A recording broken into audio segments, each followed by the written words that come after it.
Hello नमस्ते, I am Deepali Goyal. स्वागत करती हूँ आप सभी का साइंस मैजिक पर। आई होप आप लोगों ने अब तक चैनल को लाइक, शेयर, सब्सक्राइब कर दिया होगा। चलिए, तो आज की क्लास में हम पढ़ने वाले हैं एक बहुत ही इंटरेस्टिंग टॉपिक, एक ऐसा टॉपिक जो आप सबसे जुड़ा हुआ है। हम पढ़ने वाले हैं रक्त के बारे में, जिसे रुधिर बोला जाता है, खून बोला जाता है, ब्लड बोला जाता है। बट आप लोग जानते हो खून बहुत ही बुरा साउंड करता है, तो हम बात करेंगे ब्लड की, रक्त की या रुधिर की।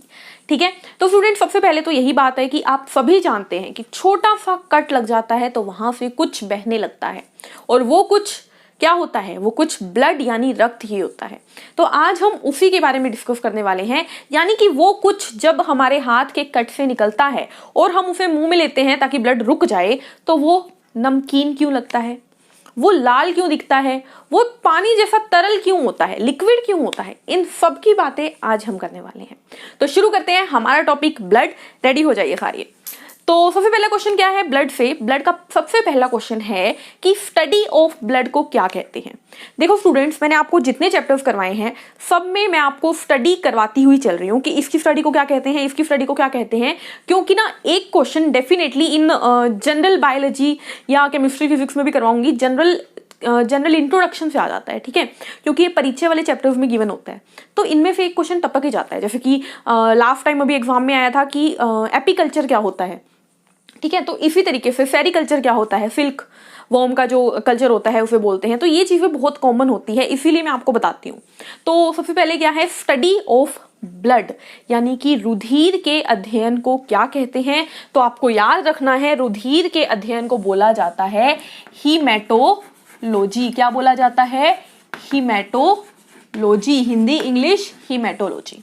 ठीक है, अब एक बात याद रखना हमेशा, देखो ये बात मैं आपको कई बार बता चुकी हूं स्टूडेंट्स कि लॉजी शब्द जो है वो स्टडी यानी अध्ययन के लिए इस्तेमाल होता है।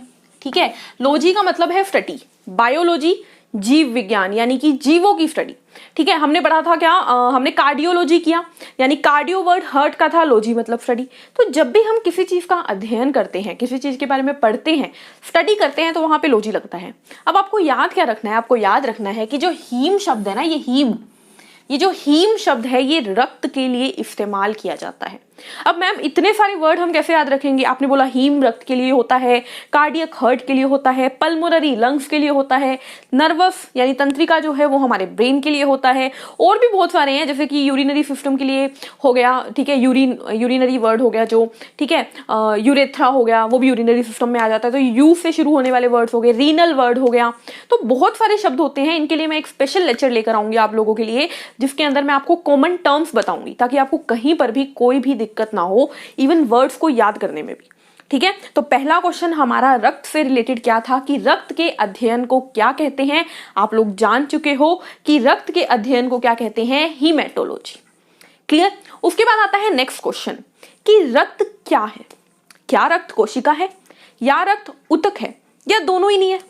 हम लोगों को बहुत डाउट रहता है स्टूडेंट्स इन बातों में। तो आपको याद रखना है, देखिए जब भी कोई चीज सेल से यानी कोशिका से मिलकर बनती है, कोशिका पढ़ चुके हैं, उसके अंदर कोशिका झिल्ली होती है, हमारा नाभिक होता है, हमारा साइटोप्लाज्म होता है ना।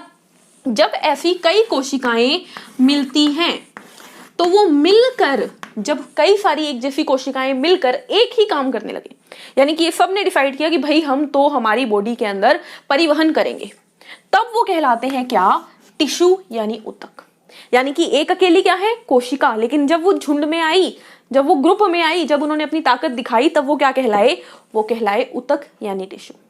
और ब्लड के, जब मैं नेक्स्ट वीडियो में आपको ब्लड के कंपोनेंट्स बताऊंगी, यानी कि ब्लड के अंदर क्या क्या पाया जाता है, तो ब्लड में जब हम क्या क्या पाए जाने की बात करेंगे तब मैं आपको बताऊंगी कि हमारे रक्त में कई कोशिकाएं होती हैं। ठीक है, आप जानते भी होंगे लाल रक्त कोशिका, श्वेत रक्त कोशिका, बिंबाणु, बहुत प्रकार की कोशिकाएं हमारे रक्त में होती है। ये तीन ही होती है, एक्चुअली बहुत नहीं, ये तीन ही होती है। तो कोशिकाओं से मिलकर बना है रक्त, तो ये क्या होगा? ऊतक। लेकिन क्या इतना काफी है? नहीं। रक्त क्या होता है? रक्त का आपको याद रखना है, ये होता है लिक्विड। देखो तरल तो होता ही है, ये आपको याद रखने की जरूरत ही नहीं है, तरल ही होता है, रक्त बहता है ना हमेशा, बहने वाली चीज। कनेक्टिव, अब कनेक्टिव का क्या मतलब है? वैसे तो मैं पहले बता चुकी हूं, लेकिन सुनिए, देखिए कनेक्टिव का मतलब होता है जो कई चीजों को जोड़े। पहले हिंदी में बता दूं फिर बताती हूं क्या मतलब है। तरल संयोजी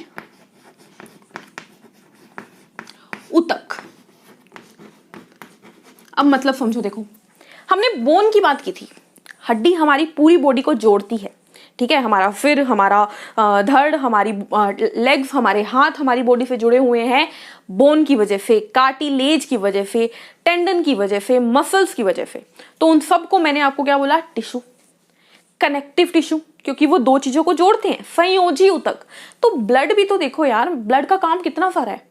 ब्लड क्या कर रहा है, ब्लड के अंदर ही ऑक्सीजन, ब्लड के अंदर ही कार्बन डाइऑक्साइड, ब्लड के अंदर ही हार्मोन, यानी कि सिंपल शब्दों में देखो, मैंने आपको बोला था कि हमने दवाई खाई सिर दर्द के लिए, ठीक है, अब दवाई हमने मुंह में डाली, वो हमारे पेट में गई, तो वो सिर तक कैसे पहुंची, ब्लड ने पहुंचाया, ठीक है, ये बात हम कर चुके हैं। ऑक्सीजन हमने ली, फेफड़ों में गई, वो बॉडी में कैसे पहुंची, ब्लड के थ्रू। तो ब्लड क्या है, वो जरिया है, वो वाहन है जिसमें कोई भी चीज बैठकर निकलती है। तो ब्लड हम बोल सकते हैं ना कि वही ब्लड हमारे दिमाग में भी है, वही ब्लड हमारी लेग्स में भी है, यानी कि ब्लड हमारी पूरी बॉडी को जोड़ कर रखता है। तो वो क्या हुआ, कनेक्टिव, और ऊतक क्योंकि वो कई सेल से मिलकर बनता है। तो क्या अब आपको याद करने में दिक्कत होगी कि ब्लड एक लिक्विड कनेक्टिव टिश्यू है, तरल संयोजी ऊतक है? नहीं होगी, क्योंकि तरल हमें पता है, संयोजी क्योंकि ये पूरी बॉडी को जोड़ता है, और ऊतक क्योंकि ये कई कोशिकाओं से मिलकर बनता है। नेक्स्ट क्वेश्चन आता है हमारे पास कलर। अब इसको तो याद करवाने की बिल्कुल ही जरूरत नहीं है ना। कलर क्या होता है रक्त का, आप सभी को ही पता है, रक्त का कलर होता है रेड यानी लाल। लेकिन एक बात और आप जानते हैं कि ऑक्सीजन युक्त यानी ऑक्सीजनेटेड रक्त होता है गहरे लाल रंग का, और अगर मैं बात करूं डीऑक्सीजनेटेड की यानी कार्बन डाइऑक्साइड युक्त ब्लड होता है लाल भूरे रंग का। याद है ना ये बात, बिल्कुल। उसके बाद बात करते हैं पीएच की। तो देखो मैंने पीएच आपके पास लेकर आई हो ना, उससे पहले मैंने आपको पीएच की वीडियो प्रोवाइड की है, ठीक है, तो वहां पर आप देखेंगे कि पीएच क्या होता है। फिलहाल मैं आपको बताने वाली हूं, जो आपको याद रखना है कि ब्लड का पीएच होता है 7.4, और अगर आप पीएच की वीडियो देख कर आए हैं तो आप जानते हैं कि 7 से ऊपर अगर पीएच हो तो वह चीज बेसिक होती है यानी क्षारीय होती है। तो क्या मैं बोल सकती हूं रक्त हमारा बेसिक है? ठीक है, क्या है, बेसिक है, ठीक है। नेक्स्ट आते हैं, अगला क्वेश्चन आता है हमारे पास क्वांटिटी, यानी हमारी बॉडी में कितना रक्त पाया जाता है। तो आपको अगेन ये भी चीज याद रखनी है कि हमारी बॉडी में लगभग 5 से 6 लीटर रक्त पाया जाता है। अब आप ध्यान से सुनिए मेरी एक बात को, आपको ऐसा हो सकता है कहीं पे पढ़ने को मिले कि पुरुषों में यानी मेल्स में 6 से 7 लीटर होता है और महिलाओं में 5 से 6 लीटर होता है, बट एग्जामिनर दोनों को अलग अलग नहीं सुनता। एग्जामिनर ऑप्शन में या तो 5 से 6 देगा या 6 से 7 देगा, ठीक है। तो आपको बिल्कुल कंफ्यूज नहीं होना, मोस्ट अप्रोप्रिएट आंसर मैं आपके पास लेके आती हूँ, क्योंकि मैं पिछले सारे एग्जाम्स देख कर आती हूँ। तो ये 5 से 6 लीटर बिल्कुल करेक्ट है आप लोगों के लिए, ठीक है। नेक्स्ट क्वेश्चन आता है वेट। अब इसका क्या मतलब है, देखो अगर कोई इंसान 100 किलो का है, अगर कोई इंसान 100 किलो का है तो 7 किलो जो उसका वजन है ना, देखो 7 और 93 किलो, 2 में तोड़ दिया मैंने इसको, तो 7 किलो वजन उसकी बॉडी में केवल और केवल ब्लड का है यानी रक्त का है, और बाकी 93 किलो में उसकी और चीजें आती हैं, हड्डियां आती हैं और जो भी आता है, ठीक है। तो रक्त की वजह से कितना % भाग हमारी बॉडी के वेट का रक्त बनाता है, तो 7% भाग, कितना, 7%। एंड लास्ट इज रक्त कहां पर बनता है, तो बोन मैरो में बनता है, आपको याद रखना है। यानी कि ये रक्त जो कि आपकी पूरी बॉडी में फैलता है, पूरी बॉडी में यानी कि ट्रेवल करता है, वो कहां पर बनता है, यानी कौन बनाता है उसे, तो वो बनाता है बोन मैरो। कौन बनाता है, बोन मैरो। देखो ध्यान से अब मेरी एक बात सुनना कि हो सकता है आप में से बहुत जने नहीं जानते हैं बोन मैरो या अस्थि मज्जा क्या है, ठीक है।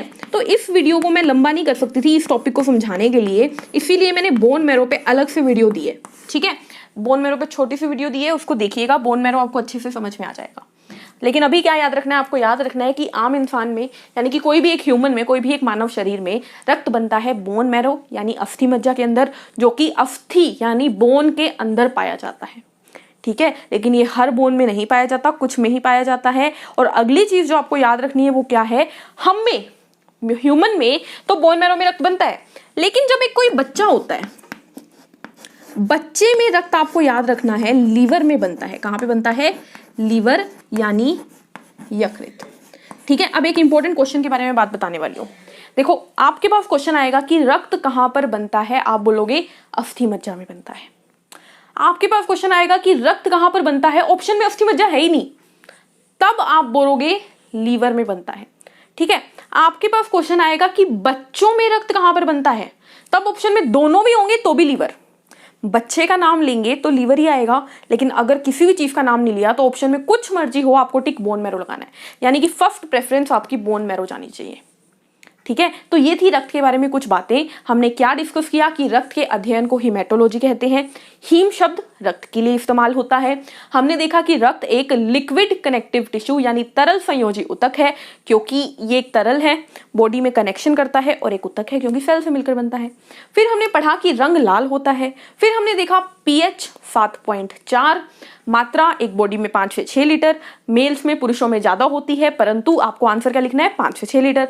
और हमारी बॉडी का 7% वजन रक्त की वजह से होता है, कितना, 7%। उसके बाद हमने लास्ट बात की कि रक्त बनता है कहां पर, बोन मैरो, अस्थि मज्जा के अंदर, जिसके लिए आपको स्पेशल क्लास मिलेगी। लेकिन अगर क्वेश्चन आ जाता है कि नवजात शिशु में रक्त कहां पर बनता है, तो आपको याद रखना है वो बनता है लीवर यानी यकृत के अंदर। ठीक है, तो ब्लड का ये फर्स्ट पार्ट था स्टूडेंट्स। नेक्स्ट पार्ट आपको अलग से मिलेगा ब्लड के बारे में, जिसमें मैं आपको बताने वाली हूं कि ब्लड के अंदर क्या क्या पाया जाता है।